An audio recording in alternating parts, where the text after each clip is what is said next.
Good evening, everyone, and thank you once again for joining us for our bi-weekly live stream and guided meditation. I greatly appreciate you spending some of your precious time with us as we explore the Dharma and how we can just better ourselves, better our lives, the quality of our lives, not just ours, but even with our relationships with others.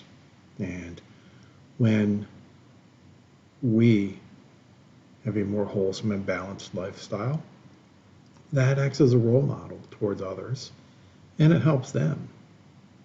We may not see it right away, but I promise you, it tends to rub off and make an impression. Very positive impression to those around us as well. And that positive impression on others works its way back into us, thereby furthering our own pathway to liberation.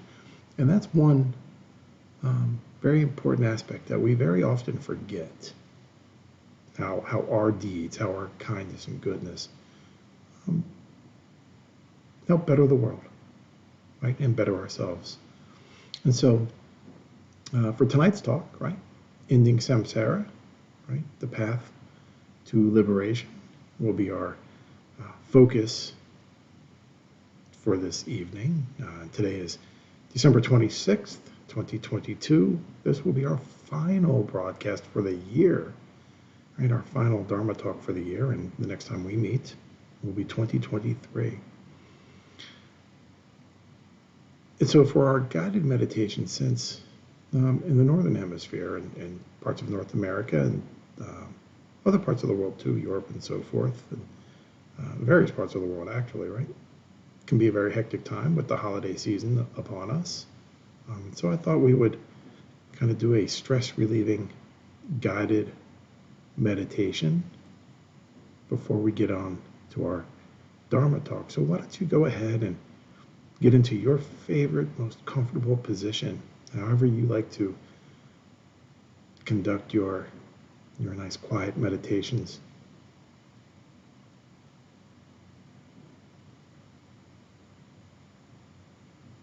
Go ahead and close your eyes and allow yourself to settle in, making any minor adjustments.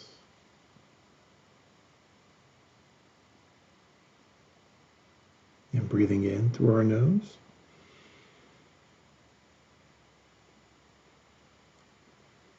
And pause. And then slowly exhaling, either through your nose or out your mouth. Let's do that again. So in through our nostrils. Feel the air just coming in through the nostrils, that sensation that we can feel. And pause.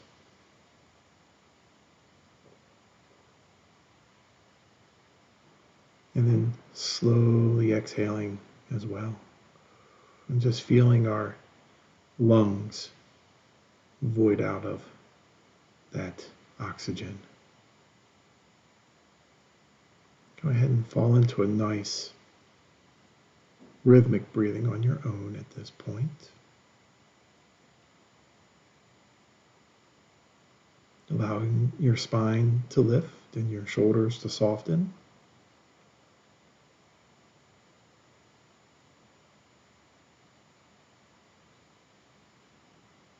And softening your belly as well.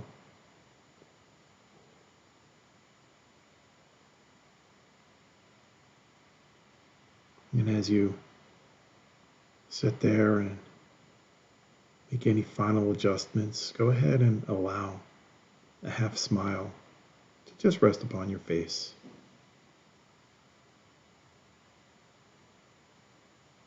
Tonight's guided meditation will be all about just relieving any stress that we may be experiencing.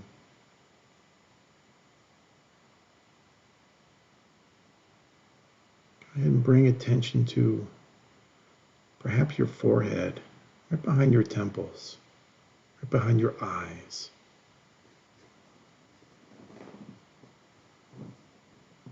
Notice any pressure that you may be feeling in that area.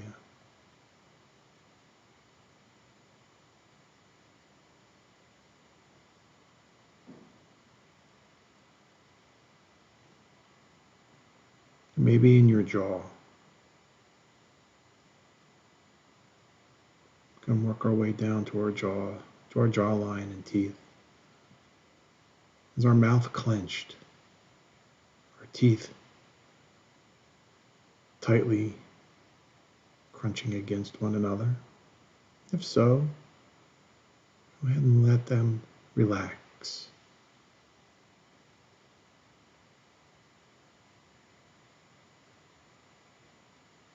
We're in a nice, comfortable place. Anything that may be going on in our lives, we leave outside. Just while we spend some time with ourselves, or just for a few precious moments. And breathe in. Nice, nurturing oxygen just filling your lungs.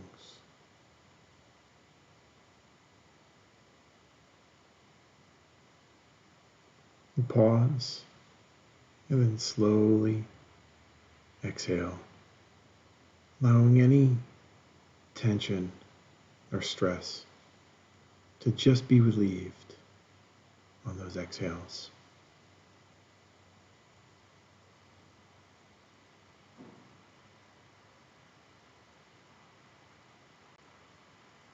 Go ahead and bring your attention now to your neck. Do you feel any stress or any tension along your spine?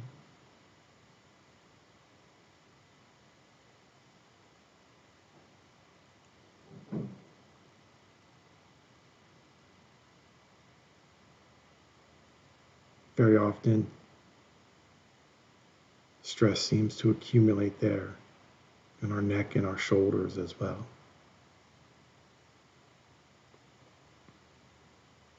And if you like, while you sit there, you can rotate your shoulders around, get some momentum, some movement in there.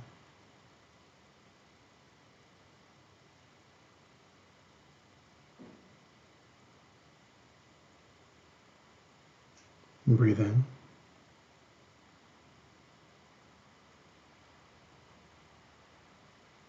Pause. Slowly exhale.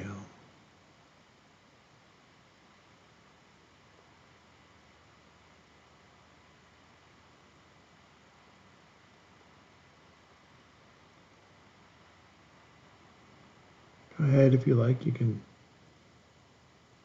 move your head from side to side, just loosening and allowing any tension to flow out. Just be relieved.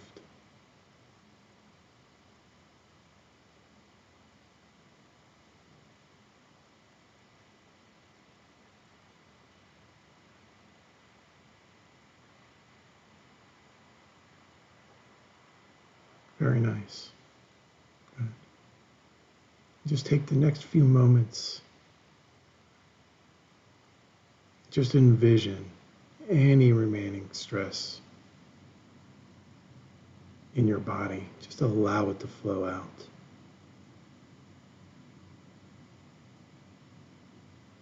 With each inhalation, you sense where that stress is. And then as you exhale, it slowly dissipates from your body.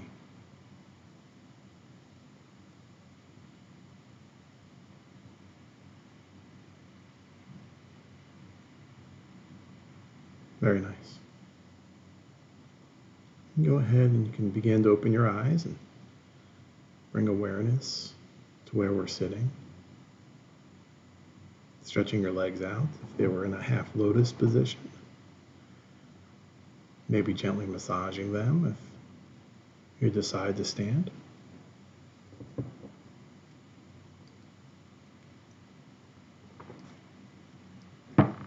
Very nice.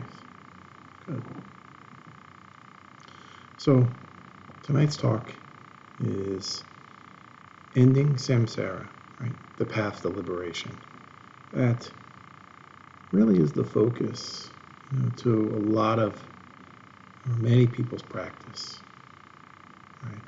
How to be free of suffering, right? As best as we can. And sometimes that can take many lifetimes, right? But as with any journey, right, it always begins with a single step, right? And this could be your very first step, or it could be any number of steps along your way. But let's think about that. But what is samsara? Right? Samsara is that cyclical pattern of rebirth. We are born, we live, have all kinds of experiences, and then we die. Only after a given certain amount of time, right, that we are reborn again in many lifetimes. Somebody asked the Buddha one time, well, how many lifetimes are there? And his reply was basically, how many leaves are on that tree? Right, countless. Right, countless leaves. So that's what samsara is, right? But what typically keeps us in that cycle of continuously being reborn and stops us from achieving true liberation from suffering. And the Buddha describes 3 poisons, or 3 fires sometimes, is a word that is often described, but 3 poisons or 3 fires that cause our problems. And if we look, skillfully or even shallowly to some extent, it causes the world's problems too. And those would be delusions, right? Greed and hatred. Those would be the 3 poisons or the 3 fires. And when we are able to overcome them, we are able to reach the state of nirvana. And in fact, the word nirvana itself means cessations or extinction, like a fire. So which is an important distinction or definition of the word of nirvana, right? And it certainly relates to many Buddhist texts where they talk about fire being a part of the rebirth. And so Buddha was once asked, though, but what is nirvana? What is it? Right? Is it a place? Is it a feeling? Is it some celestial plane or whatnot? And Buddha simply answered, it's the destruction of greed, the destruction of anger, the destruction of delusions. That is nirvana. So that is why we can see that when we are able to at least minimize to some extent any one of them, one of those 3, our suffering eases a lot.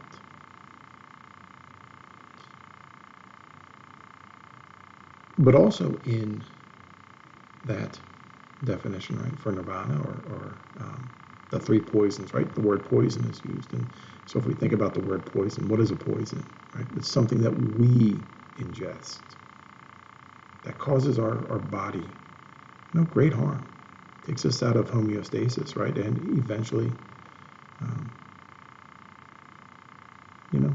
can kill us, can destroy us, our bodies, and our minds as well. And so when we think about the 3 poisons, there is an order that is pretty important when we are considering each one of those qualities. And delusion would be the most important, right? Or sometimes it's even called just ignorance, right? If you look at the wheel of life that you may find on many Tibetan Buddhists tapestries and so forth, you'll see that wheel of life or the cycle of life. And you'll see 3 different animals: a pig, a bird, or a snake. And each one of those animals represents one of those 3 poisons. And the very first one, delusions or ignorance, is represented by the pig. And it's not because the pig is any more gluttonous or any more not as smart as any of the other animals. It's not what the case is. But if we think about the pig, right, he sleeps in the dirtiest places, right? He eats what's given to him, right, without further examination. He doesn't examine what is being fed to him. And so that's very often akin to what ignorance is. We don't examine what is being given to us. And so the root of all the 3 poisons, right, the root for the remaining 2, right, is ignorance, right, or delusions. It is ignorance also of the law of cause and effect, right? Cause and effect, which is something that we've talked about in our previous talks as well, right? Cause and effect, very cyclical as well. And it also stems from, and it also leads to a separate self, right? A separate self, not a self that is inclusive, right? It's very exclusive of others. Right? When we are ignorant, we think of, it's only me, right? We think of, it's only me in this world. It's me against the world, and the world is against me, or something to that effect. And that's really not true. Right? We are a part of the world just as much as the world is a part of us. And so there is no separation. It does not mean that you can't think, maybe I will eat an apple today versus a banana, right? Or, maybe I like red seedless grapes over, white grapes, right, or green grapes, right? Doesn't mean that. It just means that we are not including ourselves in what is going on, right? It's all about me, that separate self. When we have that separate self, not the inclusive, that takes us to the next one, right? To the next poison, greed, right? Sometimes even referred to as attachment. That, on that same circle of life from the Buddhist or the Tibetan Buddhist tapestries, is often represented by a bird. Sometimes it's shown as a rooster. That's not 100%, but it is a bird, right? Rooster is still a bird, I suppose, right? And that is because birds seem to be attached, right? They're attached to a single partner, right? They're attached to what is there. They don't want to let go.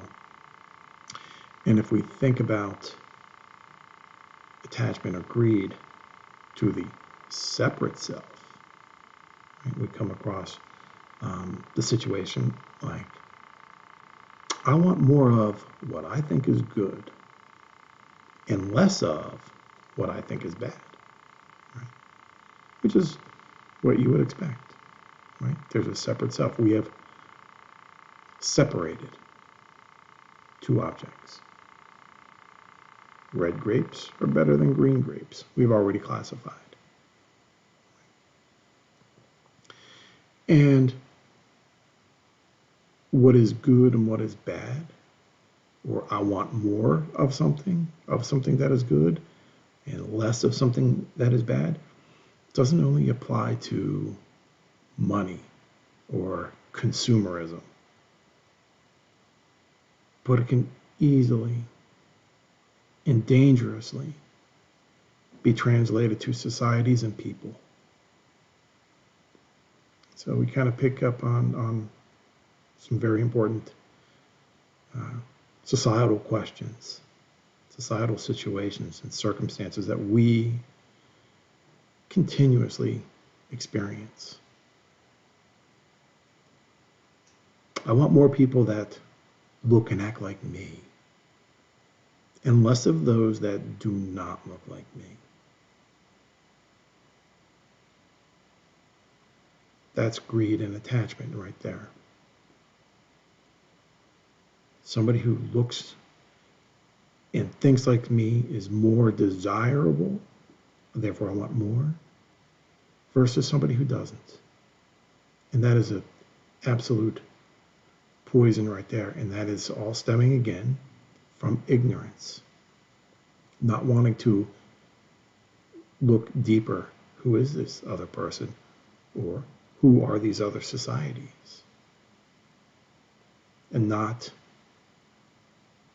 wanting to learn and see the beauty that they contain as well. And so those types of mindsets, right, that separate self mindset, somebody is better or worse than another, naturally leads to hatred, which is the third poison. So hatred is, on that same Tibetan Buddhist tapestries, is often reflected, or depicted, I should say, as a snake. And think about a snake, very easily agitated. Right? You touch it, wants to strike and bite.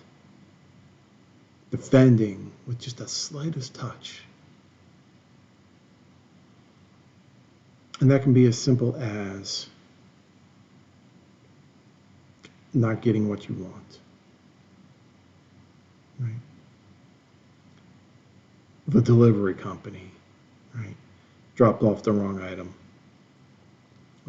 to something even more dangerous. Kind of going back to the previous example, violence and aggression. Overt violence or overt aggression or not. It can be, on the down low. It can be on the microaggressions, the micro violence towards another person, another group, or another being. And again, consider the society that we are experiencing, that we witness today.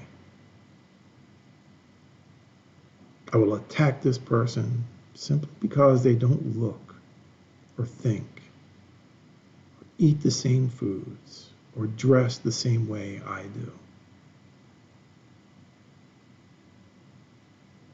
And so we can see that hatred came about because of attachment, greed. And then the root cause was delusions, ignorance.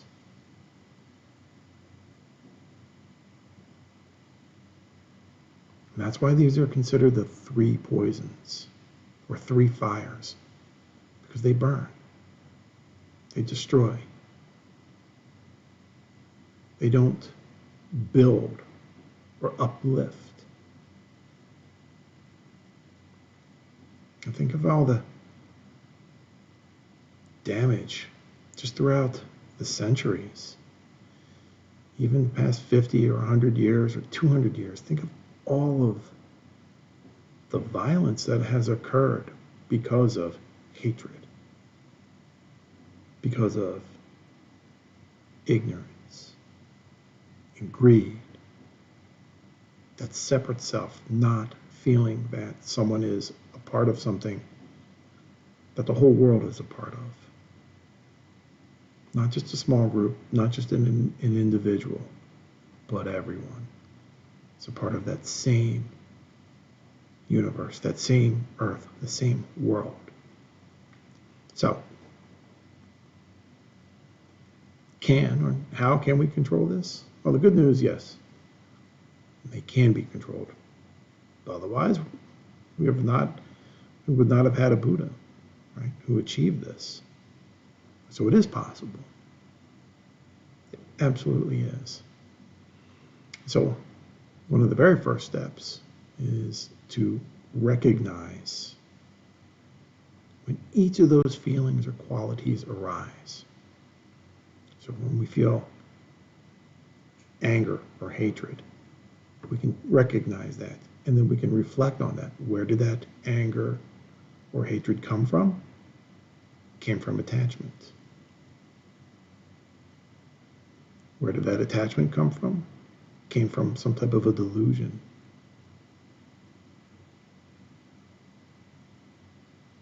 And so learning how to incorporate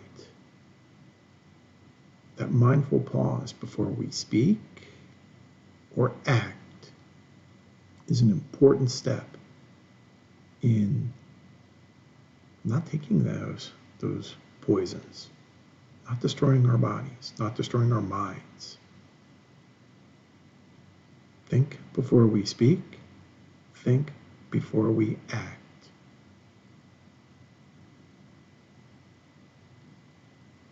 And truly considering really what we're about to do and say. Right? And I offer you some questions that you can ask yourself when you may feel a little agitated or anger inside you before you speak. Right? You can just think, does this speech or action promote clarity or benevolence or unity towards us, towards people, towards myself?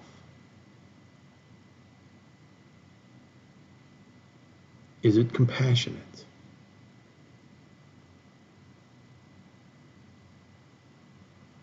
Do I feel empathy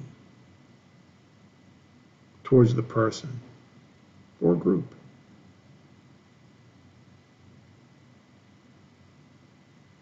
And how would you feel if that were done to you?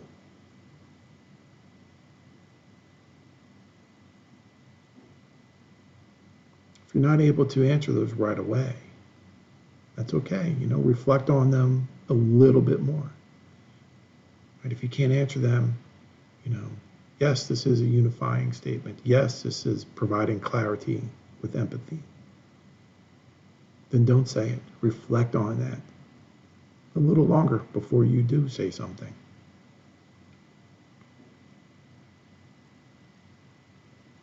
And so those mindful pauses before we act, before we think, will help us walk those paths towards liberation, and by not ingesting in any of those three poisons. That's how we begin. Certainly how we continue.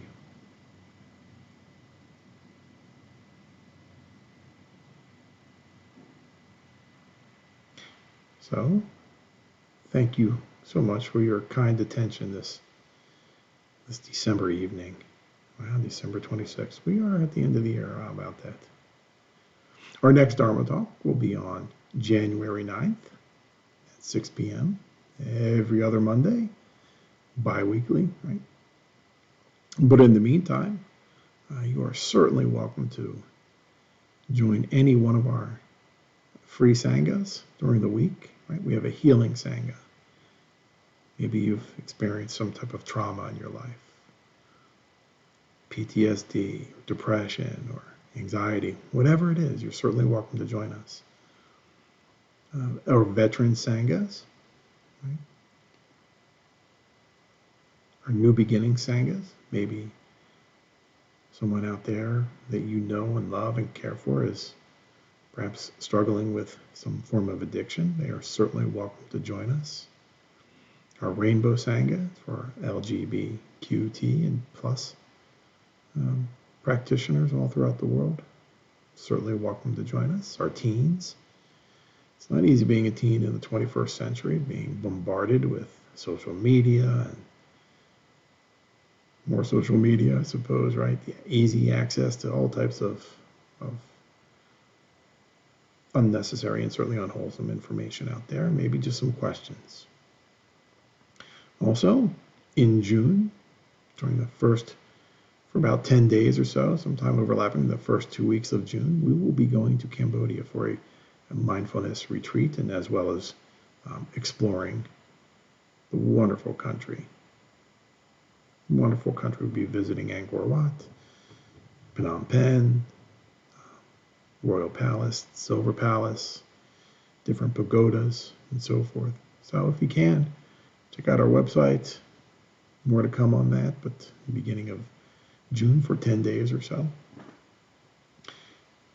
And if you do like our content and find it uplifting and developmental and nurturing, you are certainly welcome to subscribe and like to our channel.